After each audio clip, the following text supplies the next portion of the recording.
Hey everyone, what is going on? What is going on? Good evening to you. My name is Curtis Brooks. Welcome to That Man Show. We've got a wonderful show for you. I'm an executive coach, men's life coach, specializing in transformational leadership for men. Guys, we got a yet another wonderful show for you this evening. We're talking about how to find the authentic leader within yourself. Practical steps to recovery. And before I give you the steps that I will be sharing with you, that's hopefully going to, and prayerfully, that's going to unlock the door to that authentic self. I'm going to give you some of the, or at least three of the core challenges framework, I like to call it. Again, that's the three core challenges framework. And that is commonly what most of us as leaders are dealing with. And you've heard me talk about this whole leadership concept or ideas of leadership. And we know that leadership is not just pertaining to, we know that leadership is not just pertaining to individuals who are running or taking care of organizations. We know that for a fact. So leadership is so much more than just individuals who are running organizations. We have to be Each of us have to be our own respective leaders in within our own lives, actually, and not to mention within our own families or situations pertaining to the direction our lives are going to go. And so we must understand that leadership is, again, not designated to individuals who are,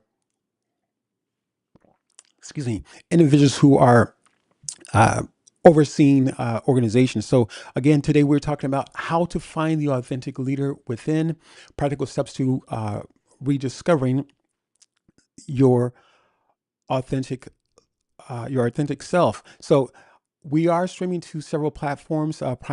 Primary our place of that we're streaming from is going to be LinkedIn. So we're also streaming over on YouTube. So you can find me on YouTube at Men's Life Coaching. That's going to be the at sign at Men's Life Coaching over on YouTube, and also on my Facebook page. That's under Curtis Brooks. So I've been told that it's some challenges. People have some challenges finding me over there on Facebook, but nevertheless, you can definitely check us out over on YouTube. Actually, without even signing into YouTube. So if you don't want to sign in, you have that. You have that choice.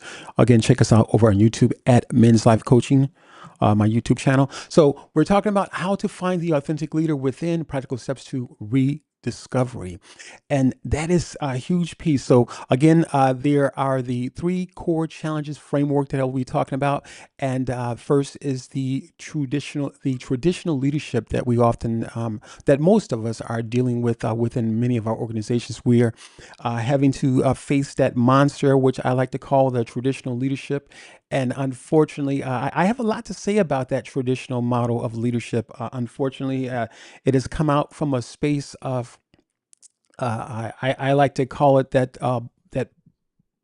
barbaric mentality, and that is that you have people ruling over you. You have organizations, and just the whole motivation is to rule over people, is to make people subject to their ideas. And unfortunately, I think a lot of times that is just what we're dealing with. We're dealing with people who want to make people subject to ideas that are ideas that have changed essentially. So, being said, we're looking at the three core challenges framework, and that is the traditional one being the leadership. I should say, I apologize. The leadership paradox, and unfortunately, oftentimes with leadership, there is contradictory. There's something that we as people unfortunately sometimes we're dealing with the contradictories of life, and that shows up in leadership a lot of times.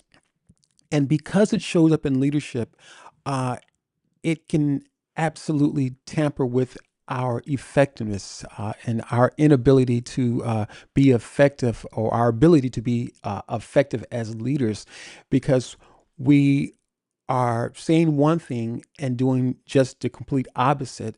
And we have a lot of times that we're I like to say that we are we're showing up in one face or showing up in one space, so to speak, but at the same time we present ourselves another way in the workplace, or we present ourselves yet another way in our personal lives. And that in itself, that causes what we like to call fragmentation. And that fragmentation sends mixed messages, unfortunately. And it is really confusing. It creates chaos. It creates really uh, a tear. I like to say a tear within within the very fabric of who we are. And once that tear has been established through no understanding of our own, it's hard to mend that tear. And so tonight we're talking about again how to find the authentic leader within. So again, I'm going to give you I'm going to give you actually several practical ways on how to find that authentic leader within. So right now we're talking about the leadership paradox.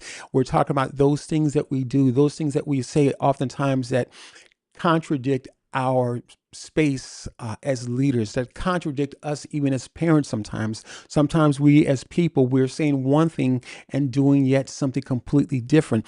And as I just mentioned, oftentimes this is very, very confusing to people, ladies and gentlemen. It's very confusing, let alone trying to lead someone, or at least trying to be an effective leader, because we can find ourselves unfortunately, sending mixed messages. And when we send those mixed messages, again, as I mentioned, it creates a tear within the fabric of who we are.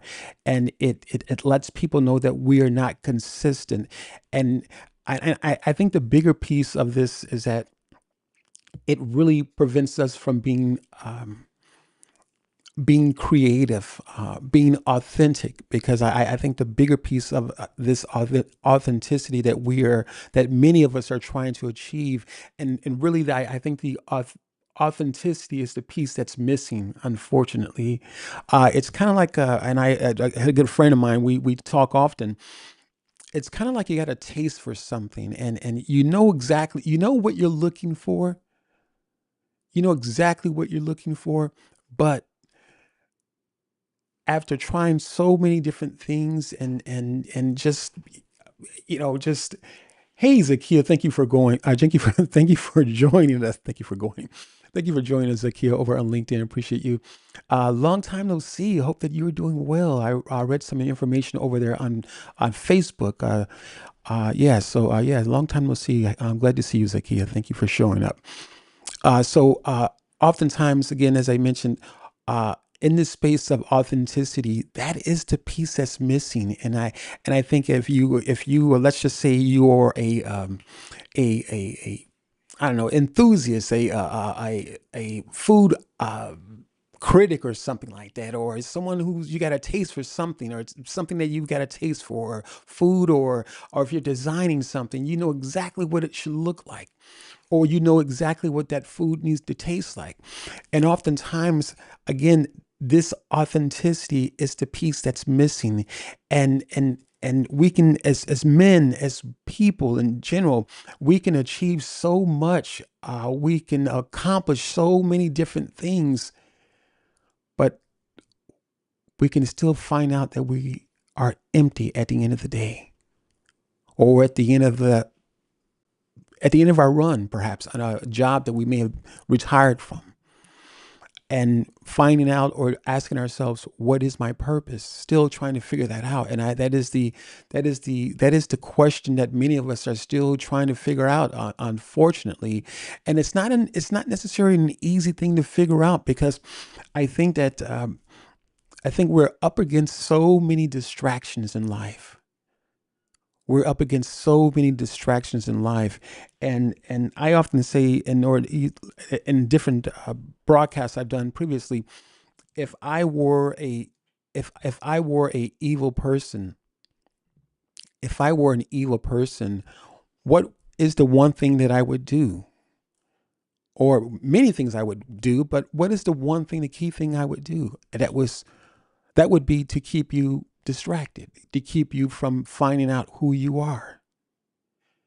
And I think for those of us who are Christians or whatever your faith might be, perhaps your faith offers some insight into who you are, or gives you some clarity or some understanding as to who you are.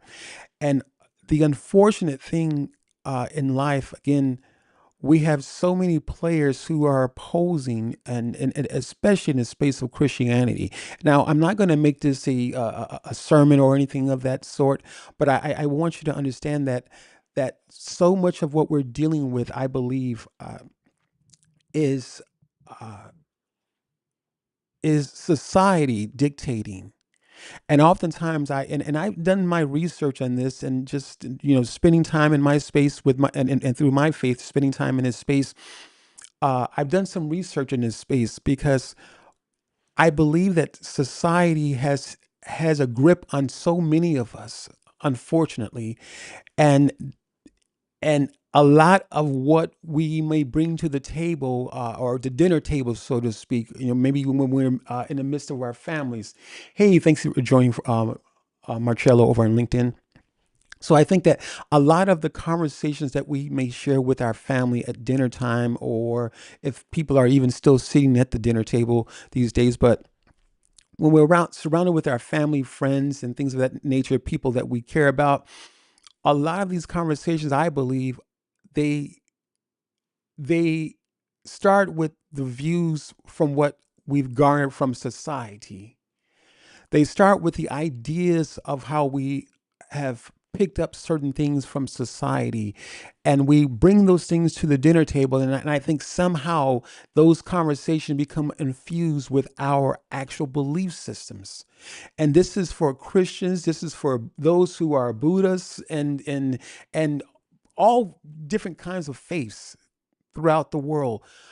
I think society, and I want to even clarify society, because I think sometimes we think that this society, so to speak, is someone who is unseen, uh, someone who's mysterious. We don't know who they are, and in the cases, yeah, we don't know who the people are pulling the strings, but understand that there are people pulling the strings, and whether you know them or not. Let's look at the media. And when I say media, and I'm not just talking about television, I'm speaking of social media. I'm, again, all forms of media, all forms of information where we may grab our content, or content may show up on our, on our computers or something like that. Whether you're scrolling through the internet, all forms of media. And so, at some point, when we allow this media, again, different forms of media, and to know that even the media companies are owned by larger conglomerates. And when we understand that these people, be it the media, your food, your politicians, believe it or not, whether you're Republican or Democrat, it doesn't matter, or independent, there's a puppet there's a puppet master, so to speak, that's pulling the strings. And because they're pulling the strings, we're still talking about how to find the authentic leader within. Because when you understand that there's a puppet master pulling the strings, and that the puppet master uses these people within the social media, the food, the politicians, when you understand that these people are used to invoke fear, they're used to invoke all matters of fear on different levels of what we're dealing with. So, what happens is that it prevents us from showing up in that authentic space. Now, understand what I'm saying now. Please understand what I'm saying. Each of us, there's not one person, and I believe I can definitively say this, there's not one person, one child who was born racist. Whether you are a black man or a black woman who don't like white people, whether you're a white man, a white woman, or age, it doesn't matter what your nationality is or what your background is. No one person was born a racist or dealing with the isms in life. No one person was born with any of that. So if we can understand that, and I know it's seemingly overly simplified, and that's just sometimes what we need things simple. So if we can understand that no one person was born with any of the isms that we are dealing with in life, there was an idea that there was no idea that the woman had to have a Coke shape, a just a Coke bottle figure. The man had to be 6 feet tall and or above 6 feet tall. That was the idea. That was the idea, man. None of that stuff existed until the media told you what the perfect man needed to look like or what the perfect woman needed to look like. None of that stuff existed. And I can remember as I was preparing for this conversation, I can remember how when I was younger, my mother, uh, uh, she was not the ideal size of a of what the media tells us what a woman looks like. But I never seen my mother other than I didn't see my mother. I didn't compare my mother to anyone. She was mom to me.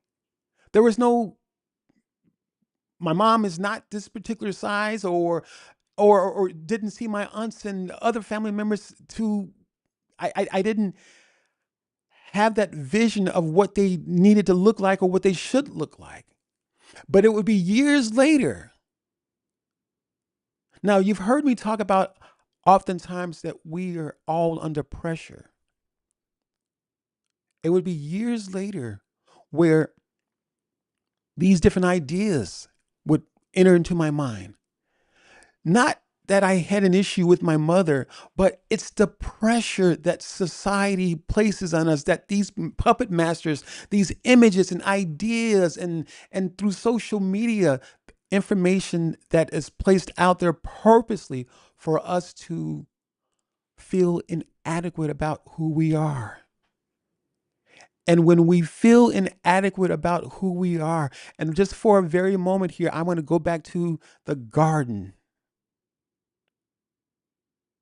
Go back to the garden. And so this is interesting, even before I share this with you. This is interesting now, because whether you believe in God or not, that's not the point. I want you to get the message here, get the understanding here. We were all born with a clean slate. I'll just use that in that way. We're born with a clean slate. Adam and Eve did not know they were naked until this serpent had showed up, until they disobeyed. They didn't know that they were even naked.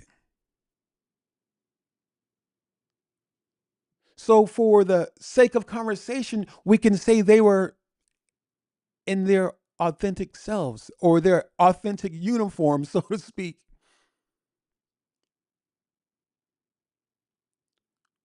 So, it wasn't until they had eaten of the fruit. And I say this, it's not to blame anyone. Please understand. Get the message in here, get the principle, get the understanding in this. So when they ate of the fruit, they had fallen from a space.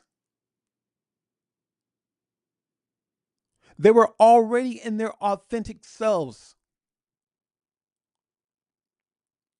They were already whole with nothing missing.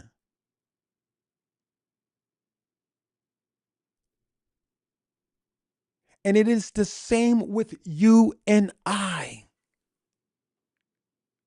The things that we're dealing with in this life right now, perhaps in a current situation that you're facing right now,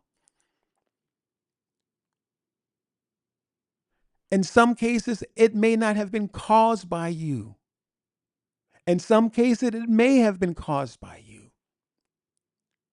But understand, initially,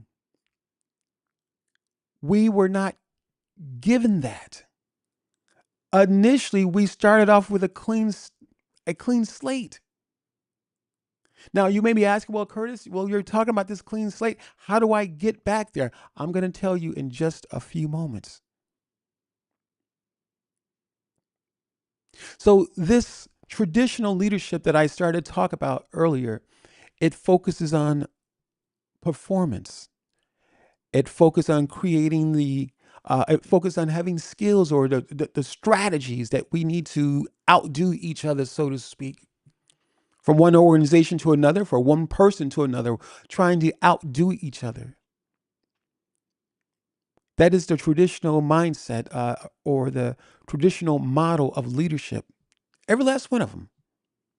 Because when things are created with the wrong motivation, it produces the wrong results or the wrong outcome. And you have people focused on performance, the metrics of things, rather than the authenticity. Because here's the thing: when we show up as our authentic selves, it gives other people, our teams, if you're leading an organization, within our households, it gives our spouse, as men, when we show up as our authentic selves, it gives our wives, our spouse, or our significant other permission to show up as her authentic self. Now, it may take a while to get to this space, because we've got to peel back the layers. We've got to peel back the layers of the hurt that we've had to deal with along the way. We've got to peel back the layers of the thoughts of anger, jealousy, strife, and all these different things. And again, these things, I'm going to step out on a limb and say these things were not given to us. It came from the fall. So my goal here this evening is to give you information so that you can stand on your own feet. Not to make you beholding to my conversations or beholding to me. That's not the point of this. Or not to set up parameters where I'm controlling you, but it's to give you the information so that you can know that you're already qualified. You're already qualified to take the lead in your life. Another part of this leadership paradox is the idea that when leading people, again, we're still talking about the how to find the authentic leader within, practical steps to rediscovery. Right now, we're talking about the 3 core challenges framework, and that being the first one being the leadership paradox. We talked about the leadership, the traditional leadership, that it focuses on the skills and the strategies, and unfortunately, it prevents us from showing up authentically. Next, we're going to talk about the unresolved issues that come with the paradox, the contradictions of being a leader, the unresolved issues. And these unresolved issues absolutely affect our professional lives. So oftentimes, as leaders, as people, and I think again, this is the unfortunately, this is the information that society has put out there, because it I think society has essentially dehumanized us, unfortunately. And because it has dehumanized us, we get these different quotes out there that are, that people say that, well, no pain, no gain, so to speak. You may have heard that. Hey, Wayne, thanks for joining over on LinkedIn, brother. Appreciate you for joining. So because of these different quotes and different nice sayings, and that in cases that help to, or at least that try to facilitate the men in us or the leader in us. Again, no pain, no gain, and men don't cry, and things of that nature. I think society as a whole, and I say, as I mentioned society, we're not talking about just some ghosts, guys. It's not. It's people, conglomerates, companies uh, with intentions, the wrong intentions and wrong motivations set to control us. So these individuals have put out propaganda such as no pain, no gain, such as men don't cry, because society first needs to dehumanize us. And when society dehumanizes us, knowing that the influence that society has over us, and I believe, again, as I mentioned earlier, uh, it is a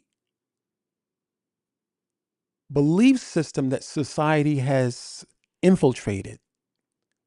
These, again, these nice little quotes or just ideas of what a woman looks like, what a woman should like, the perfect weight that a woman needs to carry, the what a man needs to look like, his perfect height and measurements and things of that nature. Society has set these goals up for us.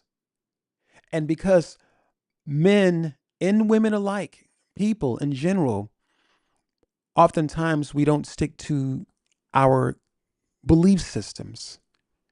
And because we don't stick to our belief systems, these conversations, through the pressure that society places on us, through the advertisements, through the commercials, or whether a person is dealing with trying to watch your weight. So how many different commercials are you I'm sorry, how many different commercials do you think you'll see in regards to fast food, or someone showing you, or family member talking about hey, let's go eat here, let's go eat there.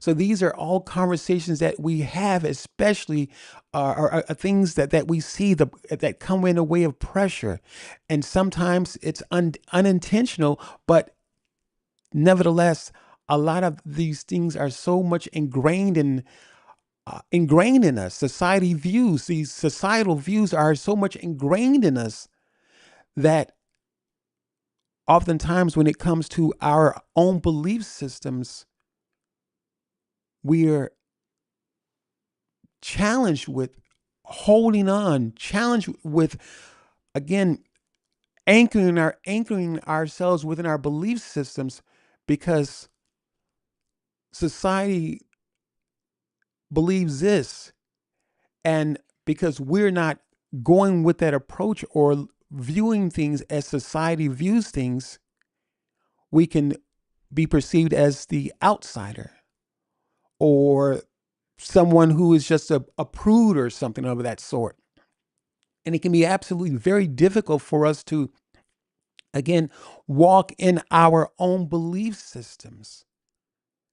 And so, because many people, and I would even say, again, and it's not even a matter of whether a person is an atheist or they don't believe or agnostic, on it's that has nothing to do with it, because a person will not, any individual, because an individual will not take a stand on a particular matter, because society has such a strong grip on all of us to a degree. We can end up succumbing, submitting to the pressure which society has placed on us, whether it be through the water cooler talks on our jobs, whether it be through the conversation at dinner time, whether it be through the social media. Absolutely. Tanique says, thank you, Tanique, for joining here on LinkedIn. She says, so true. We have to challenge to anchor ourselves in our own belief system. Absolutely. And that is a very much a challenge, because society has a hold on us. And again, as I mentioned, Let's take the mystery out of this thing called society. Let us please take the mystery out of this thing called society. There are huge companies and organizations with lots and lots of money that are controlling things on all different levels. Media, the politicians, the education system. So there are people who are doing these things, guys. So let's take the mystery out of this so that we can understand this and so that we can know that we're not fighting against something that's invisible. We're fighting with people who want to control you and me. And if they can control you and I, you will never reach that place of authenticity. And I'm going to say that, and I stand firmly on that. You will never reach that place of coming into your authentic self, because there's a scripture in the Bible that says no man can serve two masters except he loves one and he will despise the other. And I know that scripture talks about money as well. You can't serve money and God, but you cannot serve the system of this world,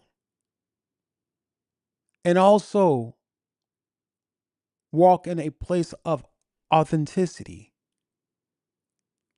I'll give you another word for the word authenticity. That's called wholeness, where we get the word holy. And oftentimes we can say holy, oh that's super spiritual. No. Authentic, your authentic self for who you are. We have taken on the weight of the puppet masters, so to speak. We have taken on the weight, the burdens, guys. Many of us are carrying burdens and things that we did not create.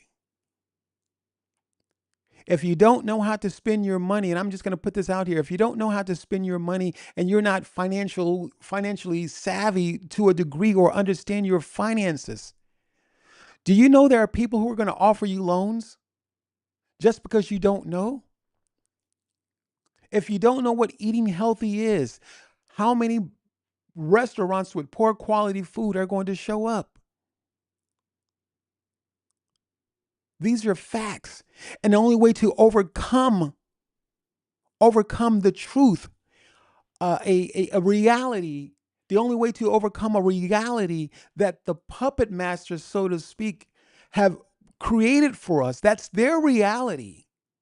The only way to overcome or to come out of to step out of the reality that they've created for us, and that many of us are walking in, have participated in for so long, is to renew our minds with the right information, with different information.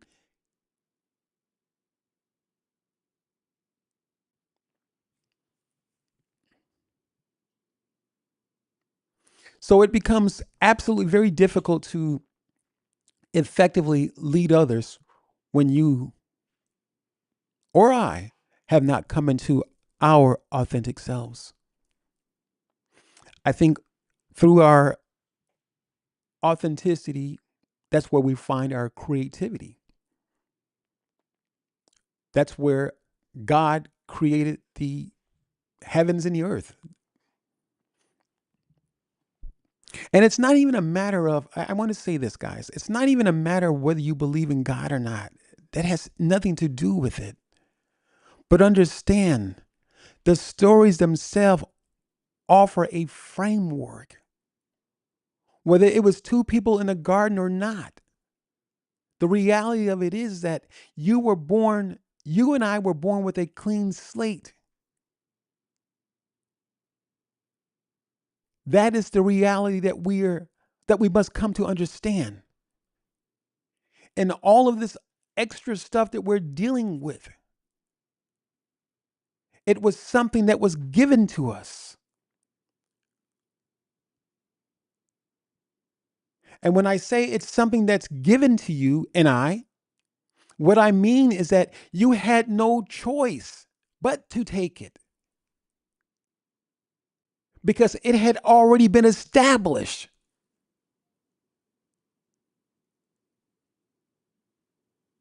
These individuals in these high places, they're not dummies. They're very smart people. They know the psychology of humanity.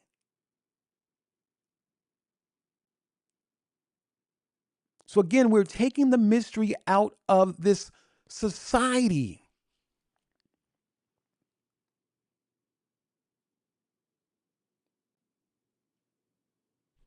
Mm. So once we take the mystery out of this society, we can get down to the nuts and bolts of what we need to deal with. We can begin to uncover certain things and arrive at a place called authenticity and arrive at a place where we are rediscovering, beginning the process of rediscovering who we are. I think that is, unfortunately, the challenge is that we don't know who we are. We've become who the people in these high places, we've become who they have desired us to become. I want to say this because as I was kind of studying for this and preparing for this conversation, I thought about, again, this is still having to do with this society. Again, the puppet masters. Again, they're actual people, guys. Again, we're taking the mystery out of this thing. We know that society is, again, we can say society is a conglomerate of people, absolutely. But in this case, it's not so much as the conglomerate, it's a few people, organizations, or people that run these organizations that are pulling the strings. So I thought about, and this is the control. I want you to think about this for a moment. Is that many years ago, even before I was born, there was the idea of a man. Again, what society, what these individuals had created, what they wanted us to see. This man was tough. He was strong, and in most cases, white. He was a white man, and again, this is the image that we were given. And even if you weren't white, you were of some other color, there were the characteristics that this person, this man had created. He showed up in a particular fashion. And without going down that rabbit hole or rabbit trail there, many years later, so in the beginning, it was the 50s. I would probably say the 50s and 60s. There was this tough man. Into the 70s, there was the macho man. He was cool, and he was the ladies' man, so to speak. And now in the 90s, maybe say the 2000s, or the years later, we've got men who don't know who they are. We have women who, at a time, were worked in the home. Again, the 50s and 60s. Now you have women. We went from that space to the what is it? I forget the term. Forget the term that were used, but the 60s and 70s, we went to, living life, and I forget the term they used, but living life vicariously, just doing what you wanted to do, basically. Kind of the rock and roll times or ages and things of that nature. So so at each point, the concept or idea for what a woman looked like, how she carried herself, that changed as well. So what I'm saying here is that this is the control that these puppet masters society has held over us to the point now we're having to ask questions or answer questions. What is a man? What is a woman? What is the definition of a man? What is the definition of a woman? I don't think the definition has ever changed. I don't think that a woman has ever changed or a man has ever changed from being a man. And obviously, I don't want to go there. I know this could probably go in a lot of different areas, but my point is that there was someone else controlling the narrative. And as long as we are distracted, it prevents us from showing up or arriving at that authentic space.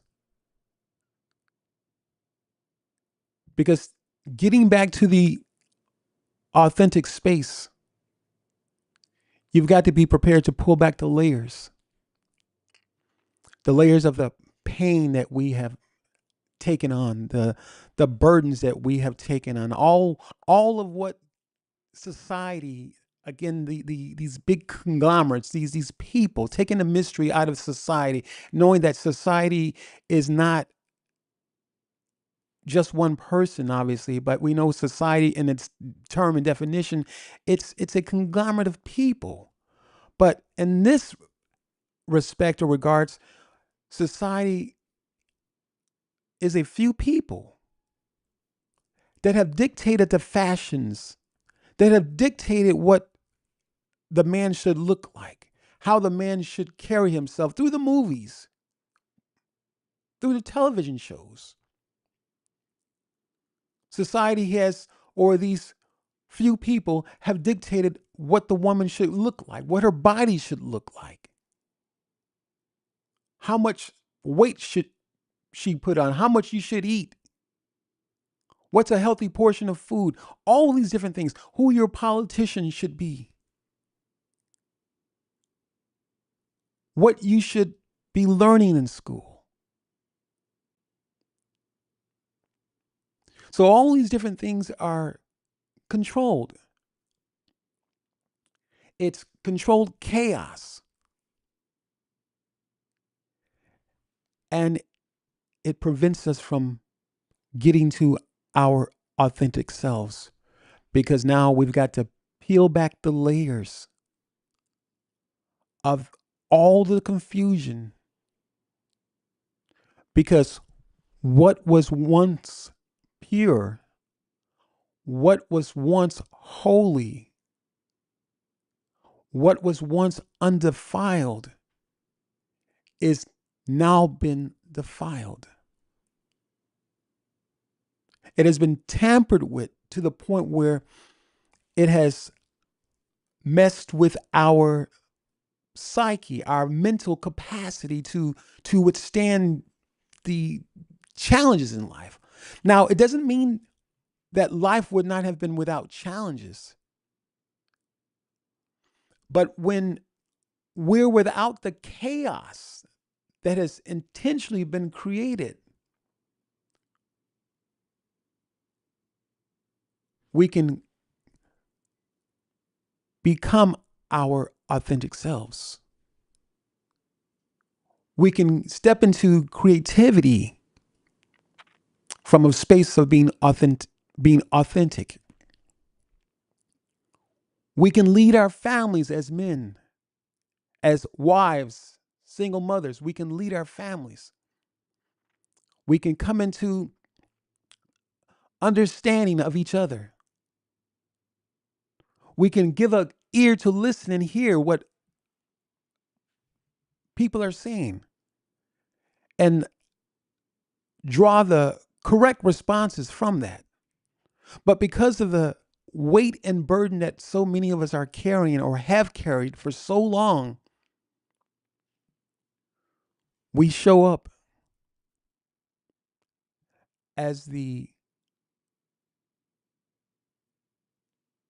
puppet master has predicted. We show up just as the puppet master has predicted. Because understand, it's science behind it. Understand, it's science behind it. And really quick here, I want to look up a word, the word science. I want to give you its definition because you'll find that it's very interesting. I looked this word up some years ago.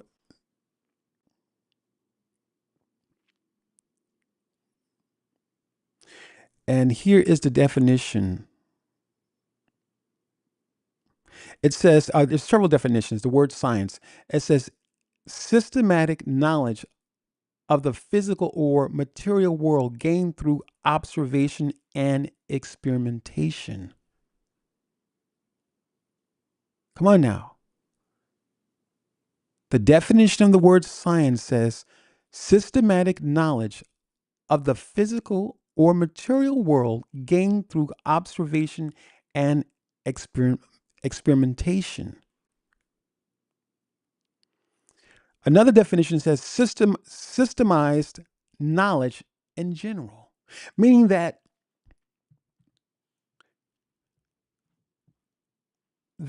I'm going to purposely put two things together, two things that oppose each other, or purposely, intentionally cause conflict, and know that when I cause conflict, it's going to give me these results or prescribed results. Through this experimentation, it's going to give me these categorized results or these different results that scientists, or again, it's a science that we categorize according to our or the individual's understanding. So this is a science that we're dealing with.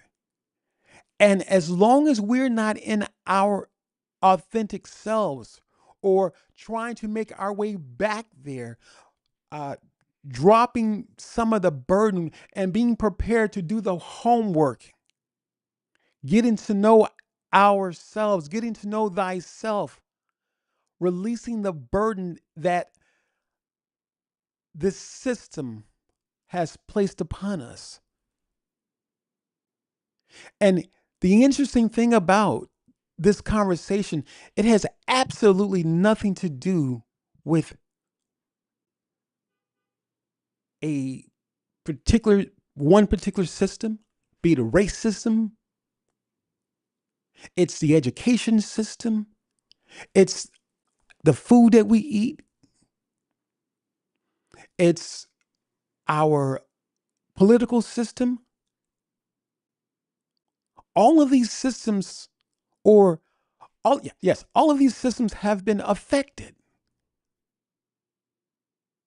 And so I'm sharing this with you because I don't want you to misunderstand. We're not singling any one system out because they've all been affected. It's all science.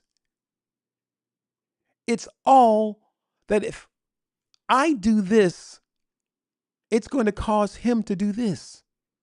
It's going to provoke him to do this. If I write it this way, it's going to get a particular response from people.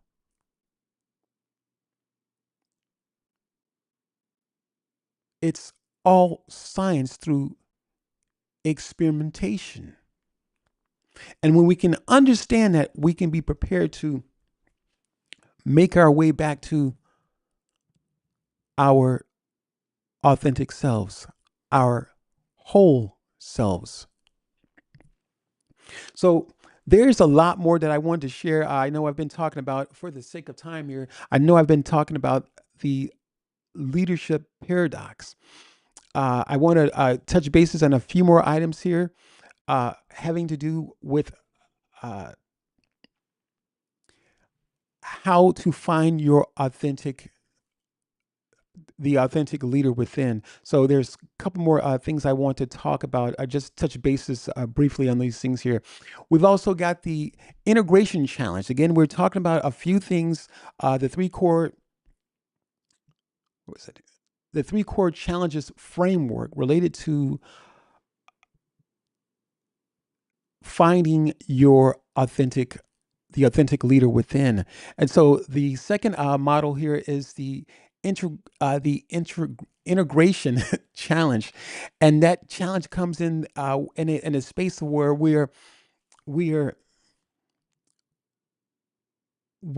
are looking at our or dealing with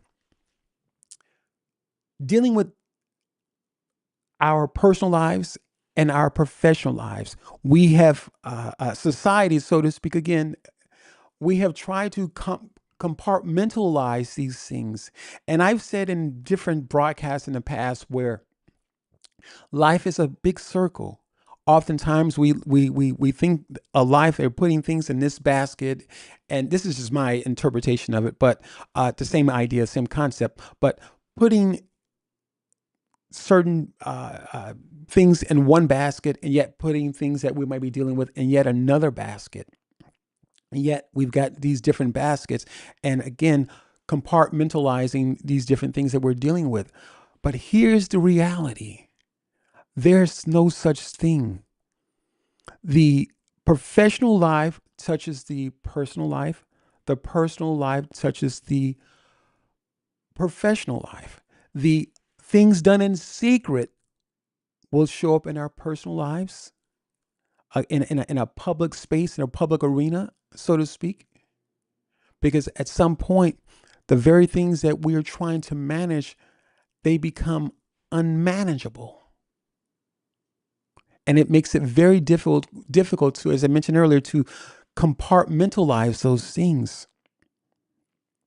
And when we cannot compartmentalize those things, what happens? They show up in all areas. Again, the public space, that public arena of our lives, they show up in the personal portion of our lives, and they show up in our professional lives. And there's more to that. But again, for sake of conversation or sake of time, I should say, I want to be able to touch bases on our last item here. That is the authenticity gap. And we're going to get to the practical steps that's going to unlock that door for us, and that's the goal here. We're unlocking the door. Again, I've been talking about the society, how society has us dancing to the beat of a drummer that appears to be invisible. And we know that this drummer or this musician, whoever he or she is, that they're actual people. So again, we're taking that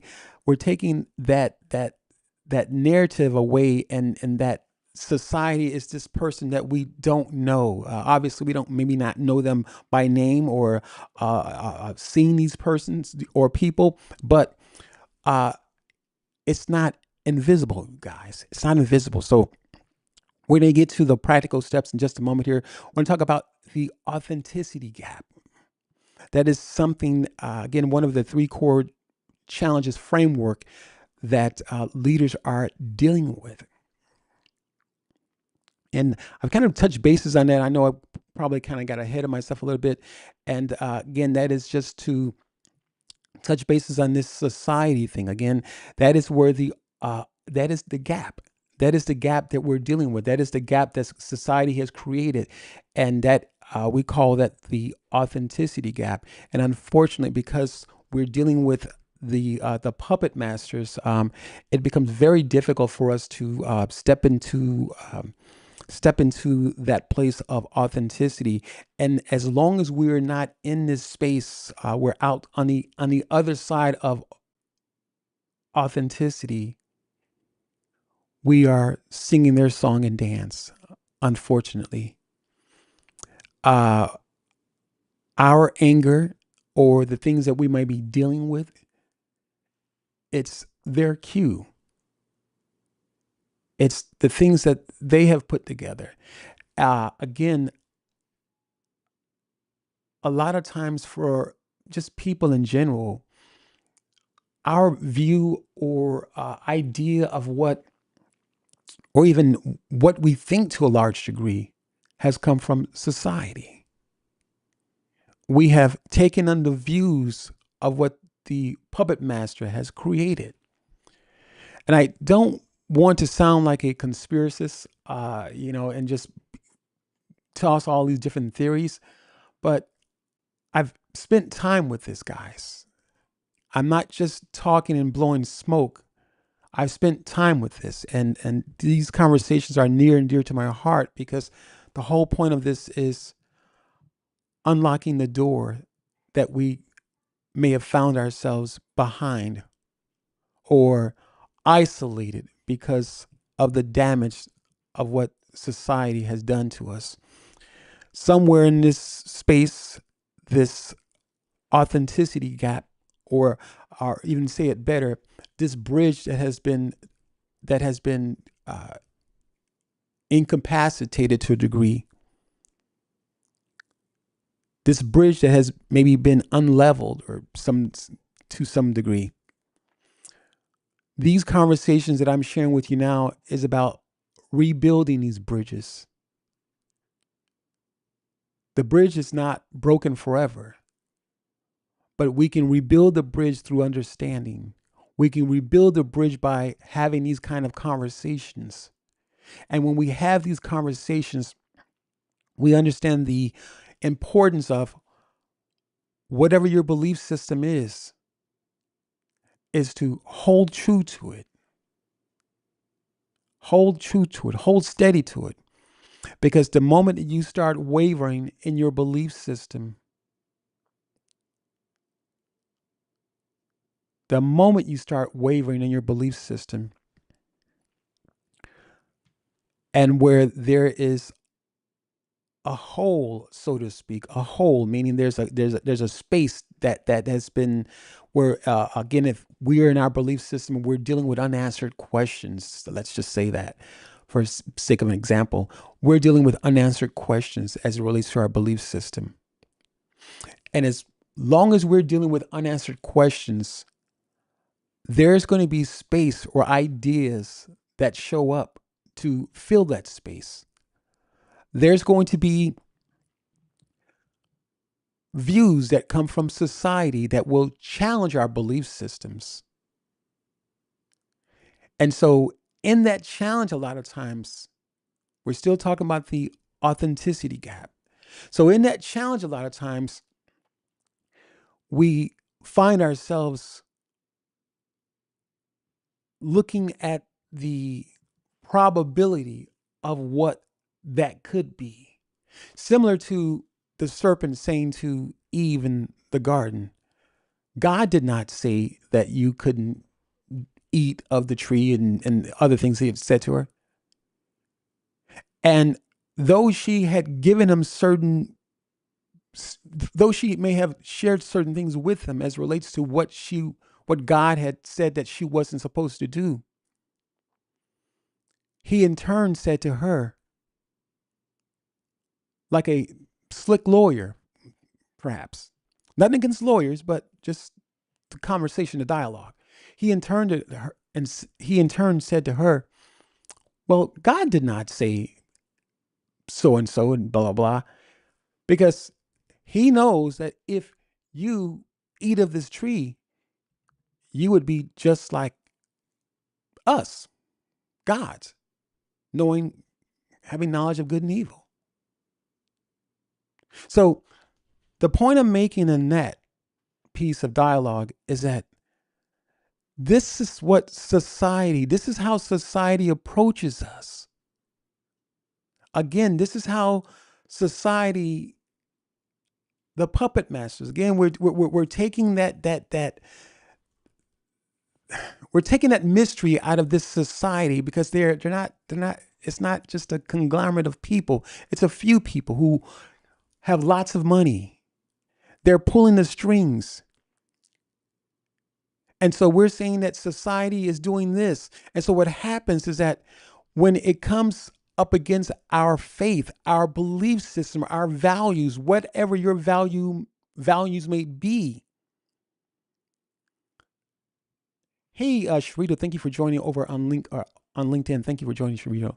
So when it comes against those views and perspectives from society, when they come up against our views, our belief systems, our values, the same thing takes place as Eve was challenged with in the garden. That society will twist the views, perspective around, and now the very thing which through our belief system says, no, don't do that or don't do this. It's now placed, what's the word I'm looking for? Placed doubt in our mind. And because it's placed doubt in our mind, because we're not fully engaged with our own belief system, the serpent did what? He even described that thing to her.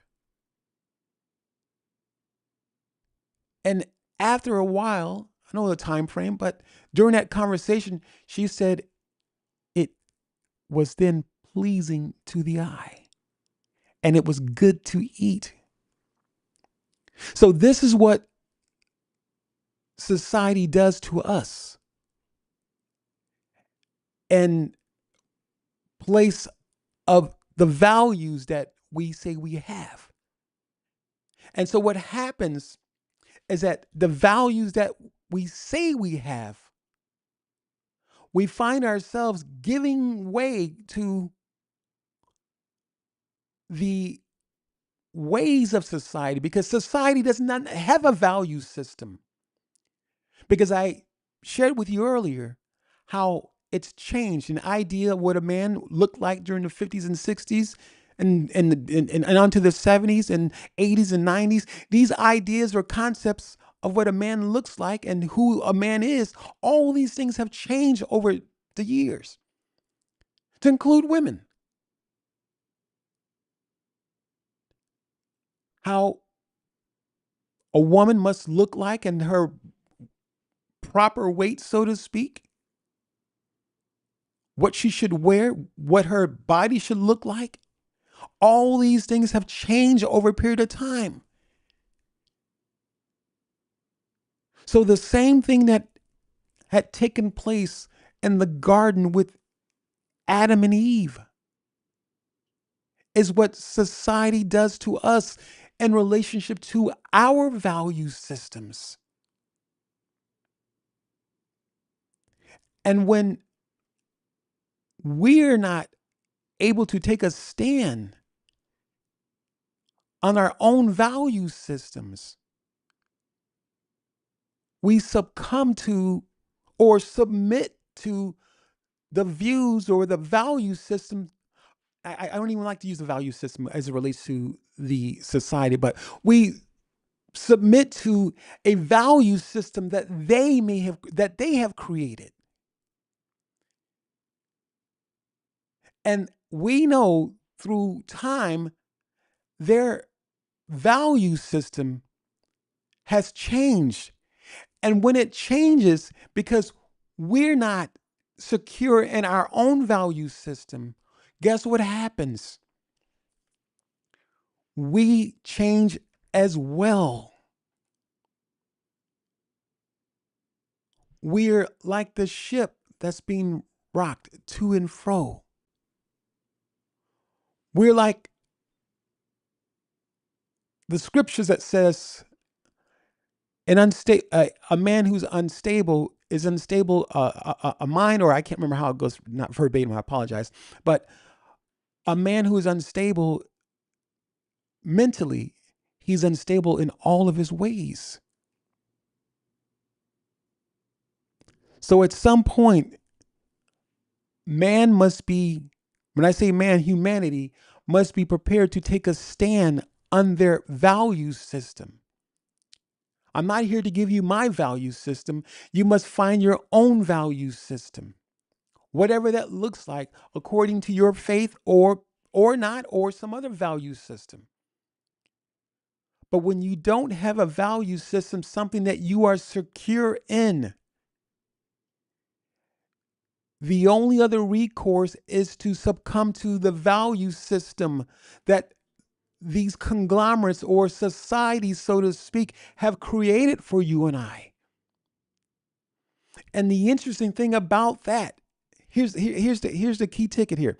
The interesting thing about that is that because society has such a strong hold on the entire world, when someone believes differently from society,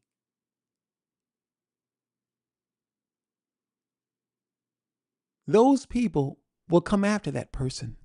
Those people are ready to stone that person for believing different, for opposing the value system that society has created. Those people will be ready to stone you, so to speak, or maybe hang you on a cross. They'll be ready to off you, to get rid of you, because you're now causing problems. The authenticity gap.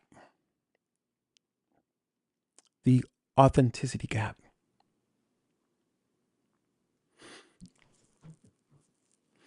Know that science is not just about someone being in a lab and they've got these petri dishes and taking different specimens from here and there and concocting different things.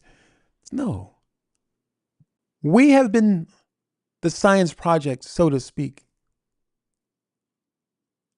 We have been the science project. People have.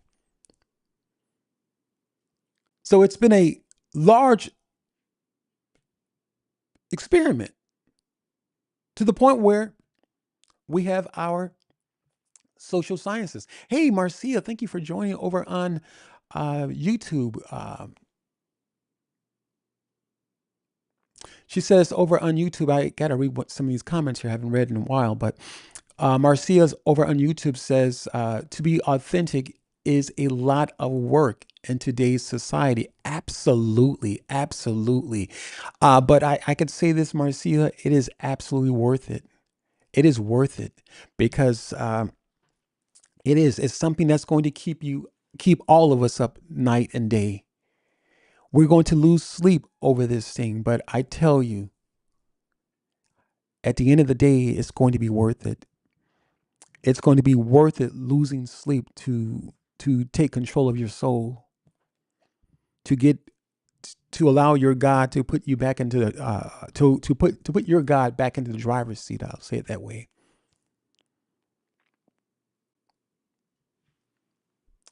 Yeah, it absolutely takes a lot of work. Absolutely. And as promised, I want to make sure that I give you the practical steps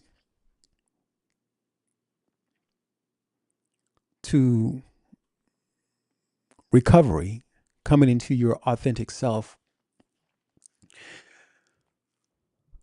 I've written down 5 words here that I'm looking at on my phone here. The first is awareness. Awareness. It's going to be awareness that you're going to have to step into. Uh, Awareness, not only of your own actions, but awareness of a larger story that's been told. Awareness of a narrative that you are a part of. That you did not write. Awareness. That's the first and foremost thing here. And I wrote this earlier as I was preparing for this conversation here. So awareness is, how is your current or past experiences affected you and others? That is awareness. And awareness is again not only looking at the story that others have created for you, some of the different things I've shared with you already, but being aware from a mental and emotional state, psychological state of mind. Again, awareness as to even looking at how you feel. Having these conversations, I was talking with a good friend of mine earlier, having these conversations out loud, out loud. If you get some time and again, pertaining to or whatever your faith might be, you can have these conversations and talk to your God or talk to your statue or your crystals or whatever you might believe in. That's neither here nor there. I'm not trying to promote my faith or anything like that, but that's what it is. So you need to have these conversations out loud and come into an awareness. Again, the definition of awareness is the state or condition of being aware. So that means that there's going to be required a mental capacity that you must spend. You must spend a you must spend time in this space becoming aware. We're still talking about the steps to recovery now, to rediscovery uh, and recovering. I should say. So the first one is awareness. Not only being aware of the stories, again, taking the power out of this invisible idea that society is, oh, I don't know who society is. And again, having even being aware of that, and then being aware of how the things that have taken place in society, how they have affected you. Being aware again from a psychological perspective, guys, from a mindset, again, from a condition, from a state of mind, a state of being. What is your disposition? Because you are aware. Awareness also comes into feeling. You must feel these things also. Talked about that some time ago. All right. We're talking about practical steps to rediscovery. The second word is forgiveness. Forgiveness is a huge piece. And some of you may have forgiven people. Some of you may be waiting for people to forgive you, or you're waiting for someone to forgive you, and you haven't forgiven them. Just chaos. Come to a place where you can forgive, because when we have not forgiven ourselves first and foremost, dealing with the feelings that come up, guys, these feelings are absolutely huge.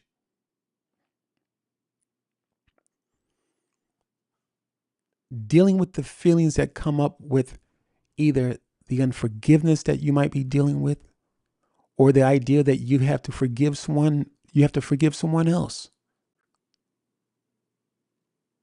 Dealing with those feelings is absolutely going to be imperative.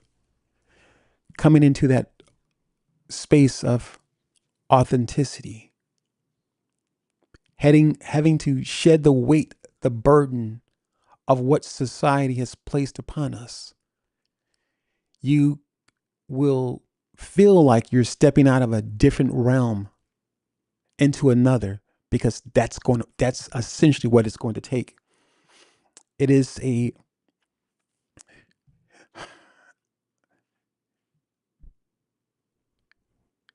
it is a cry that the soul experiences. It is a heavy weight that's been placed on all of us. So forgiveness becomes essential. And here's why we need to forgive: because it prevents resentment, envy, jealousy, misplaced anger, and other negative emotions to become that may become hidden motives within the depths of our subconscious. So that is one of the biggest reasons or reasons why we need to forgive. Because what happens is that these words or these issues that we're having with other people, again, the jealousy, the envy, the resentment that might show up, the depression might show up, things that may have been done to us, or we feel like we're waiting for we're waiting for that person to uh, uh, admit they were wrong. We're waiting for that person to apologize to us. And while we're waiting, when we have not forgiven ourselves and even forgiven them, even though they may not have apologized, we prevent resentment, envy, jealousy, misplaced anger, and as I mentioned, other negative emotions from showing up and embedding themselves within the layers of our subconscious.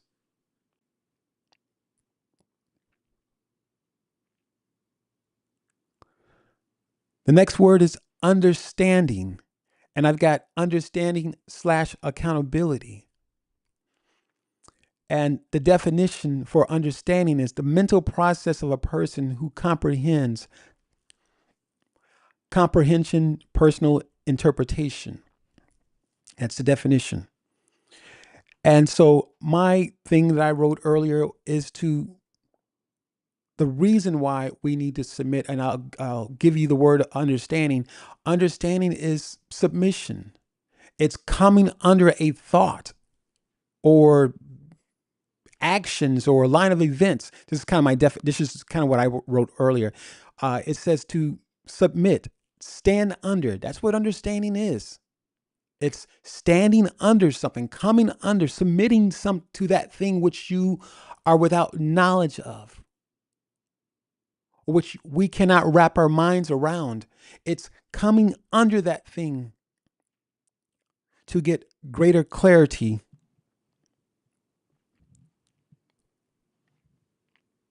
Phone here. To get greater clarity. So here's what I wrote: submit, stand under, and study concepts, thoughts, processes, and or a set of actions or events taken by you or others for comprehension. So this is why it's important for us to understand, because through understanding we have accountability. I mentioned accountability. Now, why is accountability important? I kind of put those two things together because through understanding, we can take ownership of that thing, whether it was something that was done to us or something we had done to someone else. Understanding our motivation behind that thing and taking ownership for our own actions.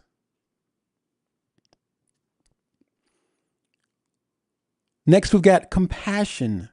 Definition of compassion is a feeling of deep sympathy and sorrow for another who is stricken by misfortune, accompanied by a strong desire to alleviate the suffering. Now, this is where I think a lot of leaders get caught up in as they're taking this journey, because essentially this is what a healing journey is about.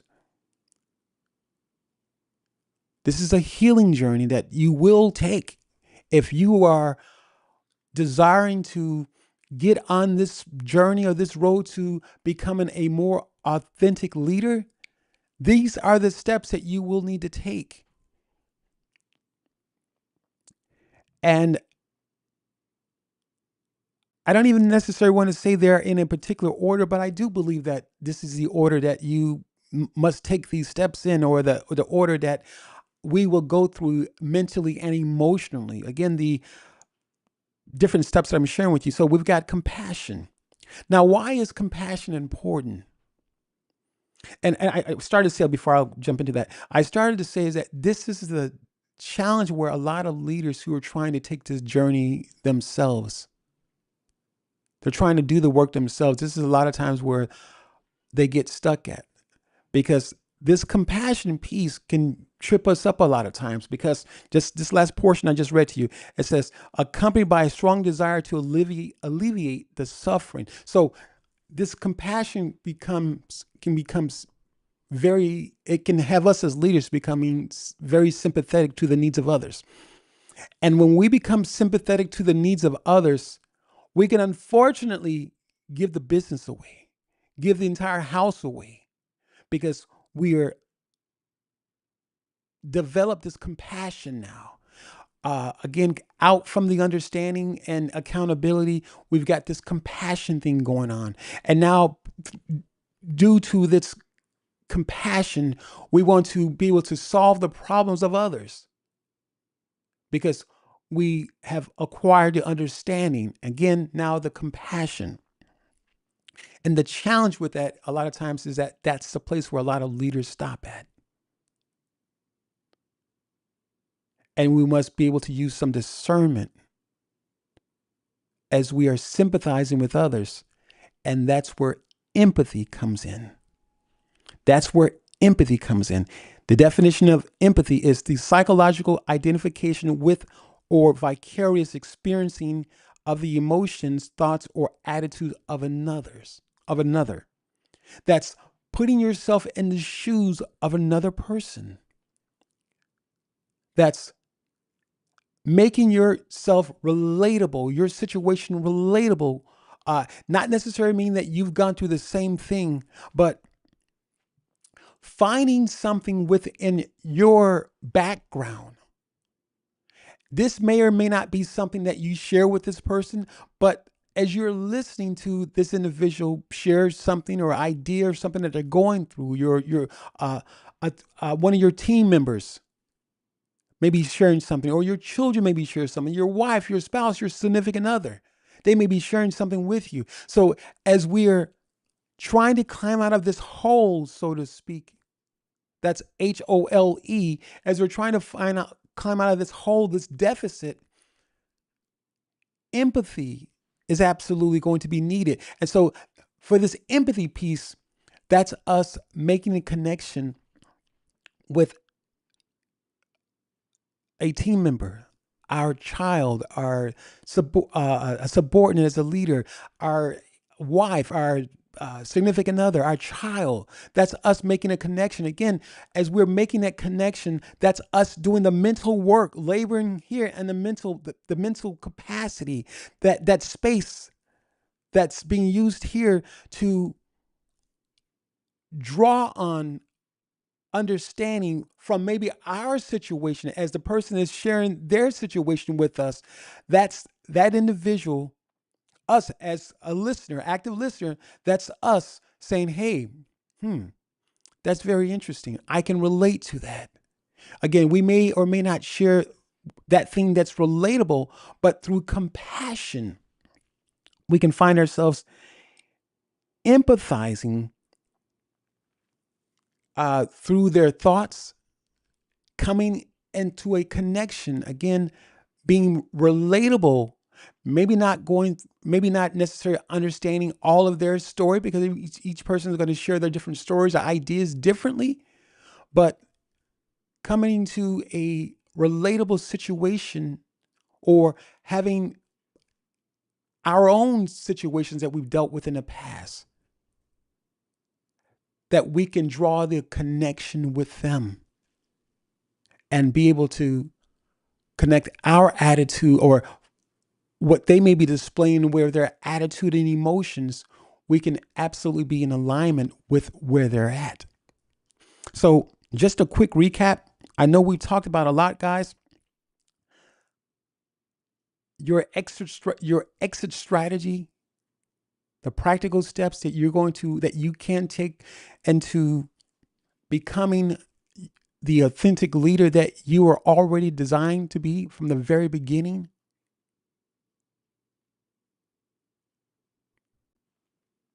The first is awareness. The second is forgiveness. The third is understanding slash accountability, or the third or fourth. The fifth is compassion. And the sixth item is empathy. Empathy. And these six items that I've shared with you are absolutely important. And the reason why they're important is because you were already created to be whole. WHOLE. Hence the word holy from the very beginning. And so now we've got to peel back the layers of all this stuff that society has burdened us with and get back to the very thing that we value. Get back to the very thing that we have different belief systems that you may have. Get to the back to the very things that are important to us. Decide where we're going to spend our time with and who we're going to spend our time with. All of these things are very important. So when you put all this together, you begin to, as I mentioned earlier, peel back the layers of all the weight, the burden that this world, the people in this world. And lastly, as we wrap it up here, coming into this space of learning how to become an authentic leader, it's a lonely place. I'm going to share that with you. I'm going to be very honest with you. It's a lonely place because few people travel this road for various reasons. Few people travel this road. I like to say this is the road of the one percenters. This is a road that leads to setting people free. Those who are feeling isolated within this realm, so to speak. Those who are feeling lonely, you will again feel lonely, but there's a difference. There's a different kind of loneliness that when you are on the road to recovering, taking hold of that authentic self for who you are originally, there's a different kind of loneliness that you deal with versus the man or the woman who is dealing with the loneliness that comes out of the pressure that society has placed on us or the different conversations that we've had over dinner, the conversations that we're discussing at nighttime and with people and things of that nature. At some point, we've got to be prepared to curb our conversations and talk about these things that are going to be edifying, these things that are going to lift us up, these things that are going to encourage our soul. Because if you've ever been on any kind of diet or had to kind of watch what you eat, we know that there are foods that contain completely empty calories. They're not worth anything. They don't feed the body properly. They don't sustain us on any level. So if we find ourselves continuously eating foods that are lacking any kind of nutrients or value, naturally we become people of that same value, meaning that we are what we eat. Figuratively speaking and literally.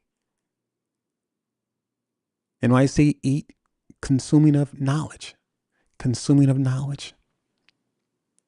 So my lesson for you, I'll give it to you like my pastor had given to me, or given us this past several weeks, is I want you to be prepared to contend for your authenticity.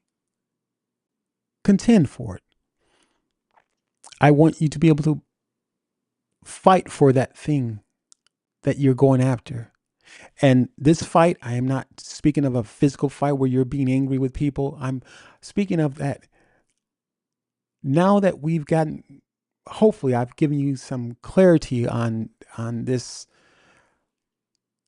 idea, or this concept, or this space that we've been banned from, so to speak, uh, due to disobedience. Hopefully, I've given you the tools to be prepared to contend for that thing. Be prepared to say, "Hey, I want to become the person that I am. I want to know me," because oftentimes, because we're not walking in a level of authenticity, we don't know ourselves. So the homework assignment, as my pastor gives us homework assignments oftentimes, is to be prepared to contend for this thing. If you are a leader who is wanting to become that authentic leader, that leader who has worked and put in all kinds of hours, perhaps you've retired, or perhaps you're still in a job, perhaps you've got a stressful job, and yet there's no purpose in what you do, or you're feeling without a purpose. The authenticity piece is what you're missing. That's it right there. That's it. So be encouraged, guys. Thank you, Marcia, for joining over on YouTube. I appreciate you.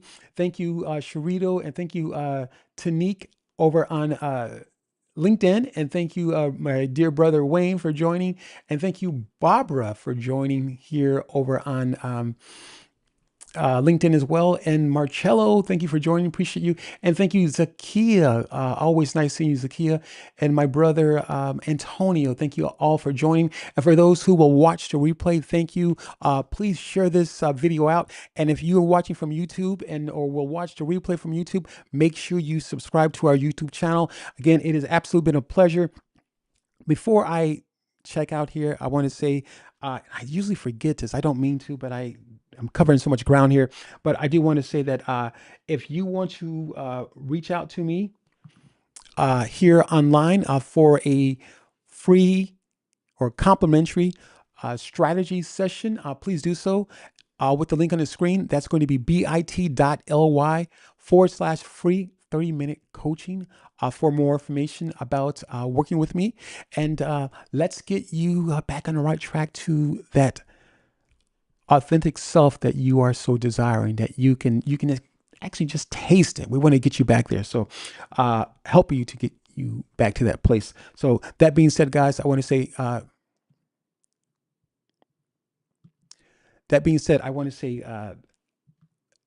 thank you, and we will chat with you soon. We'll say bye bye for now and see you later.